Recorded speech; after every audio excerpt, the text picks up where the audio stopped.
Hello and welcome to Macrobytes, the economics and politics podcast from Aberdeen. My name is Luke Bartholomew, senior economist at Aberdeen, and today we are talking about the European economy and in particular the German economy. And that's because the European economy has been notably sluggish recently, and within that, Germany has been especially weak. So much so that some people are calling Germany the new sick man of Europe. Now, I have to say, at this point, it feels like quite a few countries over the years have been called the new sick man of Europe. So it's perhaps more like the new, or something like that, sick man that Germany is. But either way, I think it is clear that there are a lot of interesting things happening in Europe that are important to the global macro economy and markets, including around growth, inflation, monetary policy, industrial policy, fiscal policy. So I am delighted to say joining us today to discuss all of that is Felix Feather, European economic analyst at Aberdeen. Welcome, Felix. Thanks for having me on, Luke.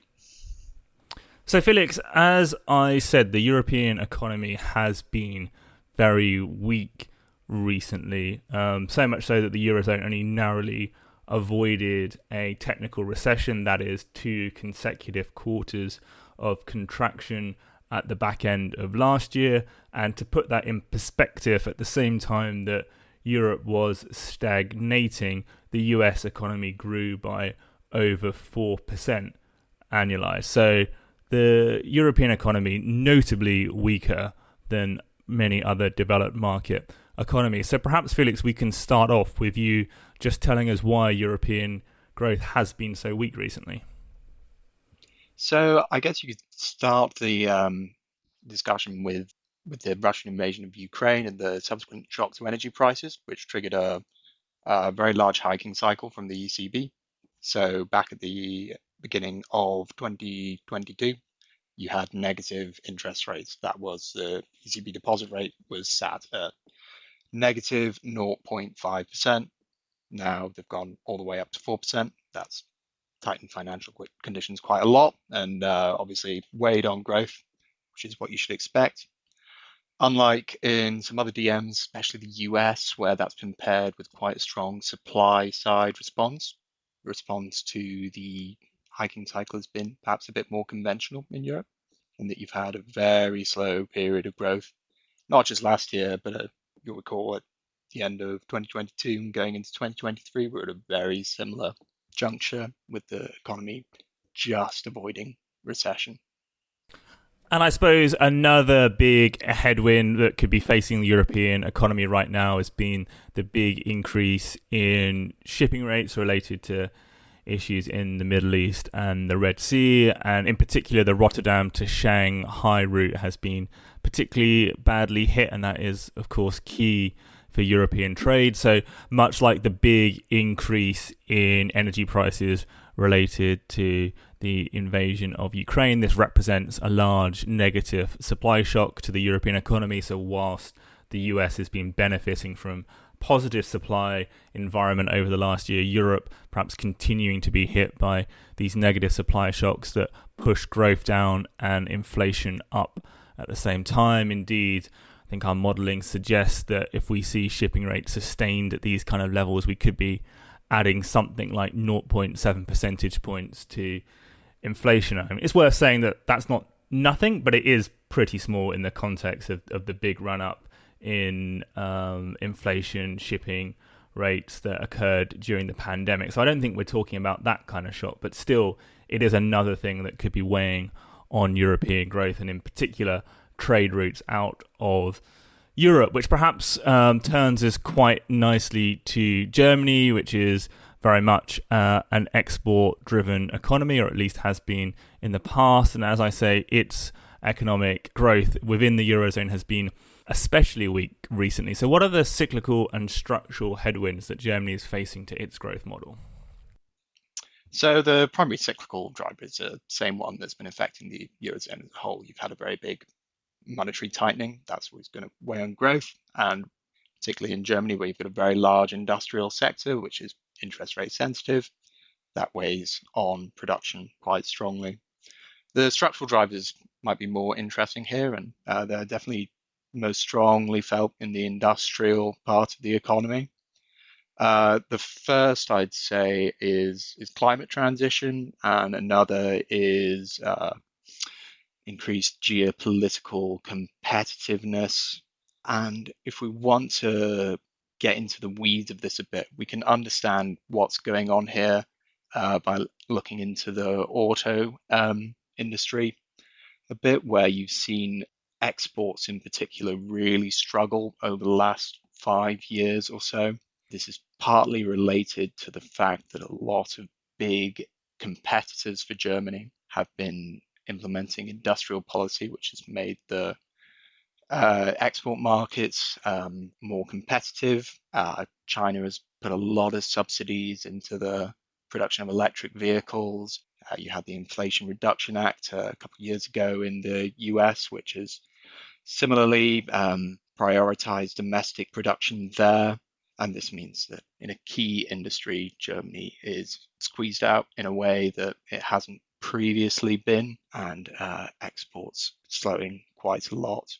And within this auto space, there's also that little climate transition factor that's there playing an important role. Germany's got a long established comparative advantage in the production of combustion powered vehicles, traditionally powered vehicles, but not so much in the electric vehicle space. These sorts of industrial transitions require a lot of innovation and investment, and it is a key challenge for the German economy going forward to meet these hurdles in order to retain its leading position as a global manufacturer of high-end goods.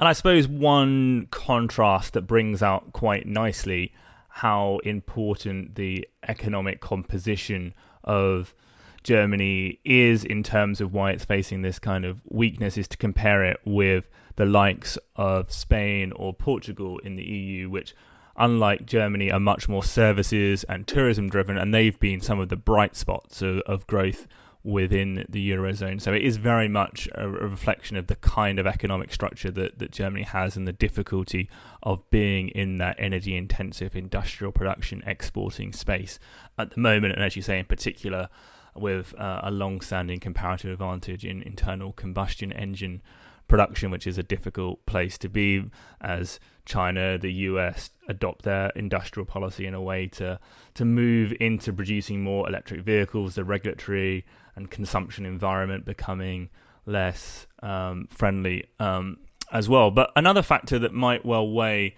on the German economy this year outside of its economic structure is one of fiscal policy. So that is government spending and taxation policy. And in this regard, we've seen an interesting ruling by the German Constitutional Court late last year that seems to require the government to push through quite significant fiscal tightening. So can you tell us about this ruling and why it matters? Yeah, without getting too much into the details of German and fiscal rules, um, the upshot is that in Germany, your fiscal deficit, your government deficit, is capped at 0.35% of GDP every year. And you can't go over this except if explicitly legislated for some sort of emergency. The German government wanted to use emergency funds related to climate transition, pandemic support, to implement some of their high cost programs. However, the Constitutional Court ruled that at least some of these funds would not be available for the purposes which they were earmarked for. Therefore, the government had to find a lot of savings from its original intended budget. This means that you get a lot less government spending. Some of the tax breaks which were planning to be introduced for the industrial sector won't be going ahead, and all in all, you get a much less strong impulse from the government deficit next year than you did last year. It's worth noting that this would have been the case anyway, as some emergency spending was due to roll off and come to an end in 2024, but this has caused the German government to find an extra 200 billion euro or so from their off balance sheet spending.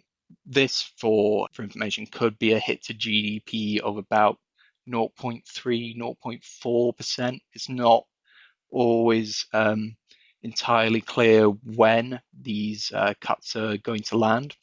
And indeed, that could mean that you get less than anticipated spending going forward in 2025, 26, 27 as well, which could weigh on growth on the medium term as well as a very short term as a result of this judgment.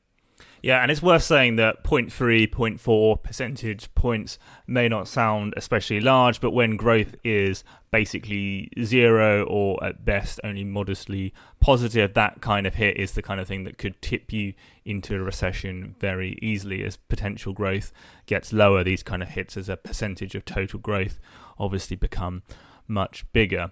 And it's worth saying that fiscal rules are not just a feature of Germany, but of the Eurozone as a whole, and indeed the European fiscal rules, sometimes referred to as the Maastricht conditions, most famously that government debt to GDP shouldn't exceed 60% and year-on-year government deficit shouldn't exceed 3% of GDP. These rules are coming back after having been suspended during the pandemic. But interestingly, unlike Germany, where the Constitutional Court's ruling does seem to be quite binding, that isn't the case in Europe, in the sense that it doesn't seem to be directly affecting fiscal policy over the next year or so. Felix, in fact, you refer to them as coming back without a bang. So why is that, and why do they not especially matter for policy over the next couple of years? Well, I think you can see if you look at the detail of the rules, these rules, which were agreed as always by negotiation between the member states of the European Union, that they were designed with accommodating national budget plans without requiring governments to make cutbacks from those plans. So that means you get a lot of carve outs, you get a lot of leeway, you get bespoke debt reduction plans, and as a result, we don't expect any governments to be going away looking at their budgets and saying, okay, we need to make cuts here, here, and here. Rather, it's a case of as you were. This is despite the fact that a lot of countries are in breach of the old rules, which stipulated, as you said, you've got that 3% deficit rule. Loads of countries running deficits and planning to run deficits quite a lot higher than that. Obviously, lots of countries in breach of the 60% debt rule. Previously, you were going to be reducing that debt differential between 60 and your current level of debt by 1/20th a year. Those rules are quite a lot less restrictive now. There is sort of an irony here, I guess, that one of your countries where you've had historic, quite strong compliance with those rules and relatively low debt and deficit ratios, having to make adjustments because of fiscal rules in Germany, whereas other countries where debts are running in excess of 100% and deficits around 5%, as you've got in places like France and Spain, not having to make adjustments in the near term at least. There is a broad requirement to bring these ratios back in line with the limits defined in the treaty over time, but that could mean that if the governments aren't back in line with those ratios by, say, I think 2028 is the deadline for when the carve-outs expire, then you end up in the same situation that we were in last year, where a load of countries cannot comply with the debt rules, and maybe they need to be changed or made more lenient again to retain the rules' credibility. Obviously, if you do end up in this situation where rules have to be changed on a rolling basis, they do lose some credibility, and that could be a concern. So, as you say, Felix, I mean, the rules seem to have been very carefully negotiated and written in such a way that they won't necessitate any short term significant adjustments in fiscal policy. And indeed, there's a possibility that as and when they come up for renewal, the same dynamic comes into play again. That being said, and without the aid of these rules, fiscal policy in the Eurozone over the next couple of years is turning restrictive, or at the very least, the impulse that it imparts on growth should be negative. So, could you explain why that would be the case and how much of an impact that's likely to have on the European economy as a whole? Yeah, that's right. The fiscal impulse is going to be quite negative over the next year at least. So the reason for this is similar to what we already mentioned with regard to Germany. A lot of EU countries have continued to operate pandemic and energy shock related support over 2023, with that expiring in 2024, which means that some of that deficit spending comes off the books, which is a negative fiscal impulse, which is bad for growth. Some good examples of this are VAT exemptions on energy bills, which we've got rolling off in Italy and Germany. France's publicly funded electricity price cap, that's due to roll off. These measures are being phased out as we speak. This means that you're going to end up with less consumption spending from the government side in the economy, weighing on overall GDP. So we've had a look at the budget proposals from national governments and compared the level of net spending this year to last year and seeing what the overall impulse comes to for each country in terms of its impact on GDP as a percentage. For the bloc as a whole, this is about 0.6% drag. So that's quite a fair chunk of growth to be losing when growth last year was only 0.4, 0.5%, the right side of zero. And there's quite importantly some significant variation across the bloc. So this fiscal impulse will be more strongly negative in some southern European economies where deficits are larger. It's going to be quite strongly negative in Germany, where the domestic fiscal rules are biting. But for some, this won't really play a role at all. For example, the Netherlands, quite an important northern economy, you're actually getting the opposite effect. You're getting expansion of deficit spending. So important variation across the economies is going to be key here. And so then finally on monetary policy, given this weak environment we've been discussing and also the fact that inflation has moderated quite sharply over the last year in part because of the weakness in growth, there has been a lot of speculation amongst investors, market participants about the European Central Bank cutting interest rates very soon. But there was a little bit of pushback from key European policymakers, President Lagarde and others at both the European Central Bank's meeting and in other forums, suggesting that there are a few things that the ECB needed to see before it was prepared to start cutting rates. So what do you think is necessary for the European Central Bank to become comfortable about the fact that now is the time to start easing policy, and when do we think those conditions will be met? Well, let me start by saying what I don't think is sufficient for you to get a cut. And that's just a simple continuation in the disinflation that we've seen so far. What the Governing Council really wants to see to be able to cut rates is data that changes its view that medium-term inflationary pressures, underlying inflationary pressures, are going to be a little bit softer than they think. So the key thing here is going to be wage growth.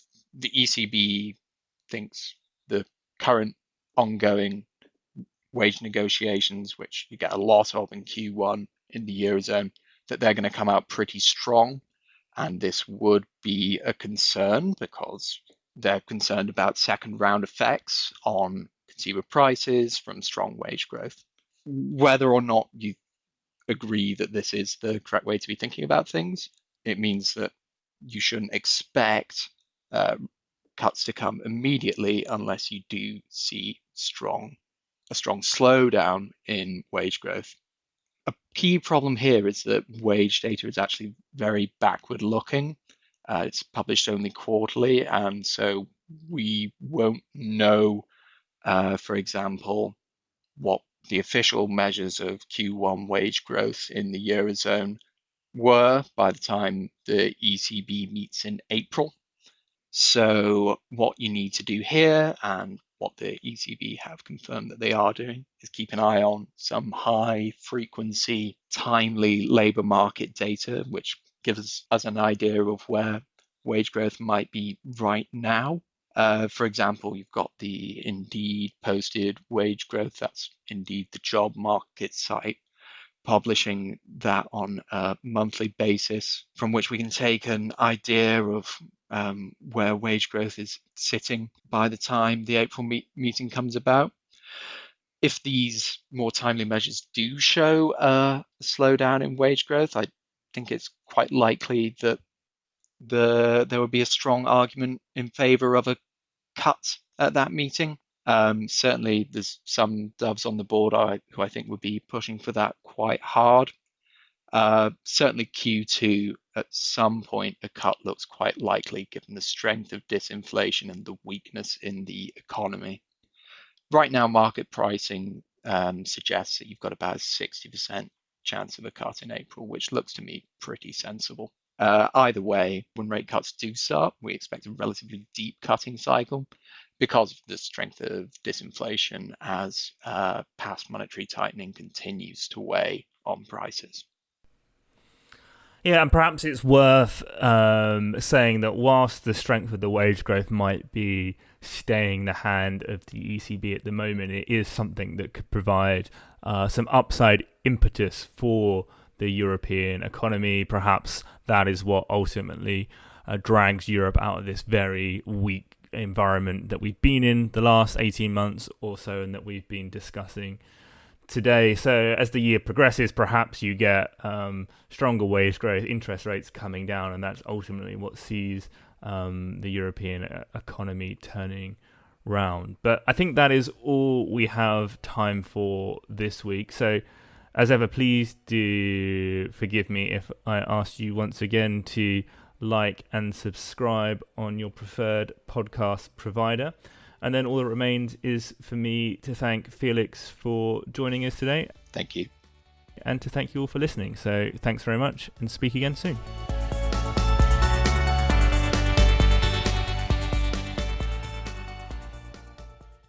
This podcast is provided for general information only and assumes a certain level of knowledge of financial markets. It is provided for information purposes only and should not be considered as an offer, investment, recommendation, or solicitation to deal in any of the investments or products mentioned herein, and does not constitute investment research.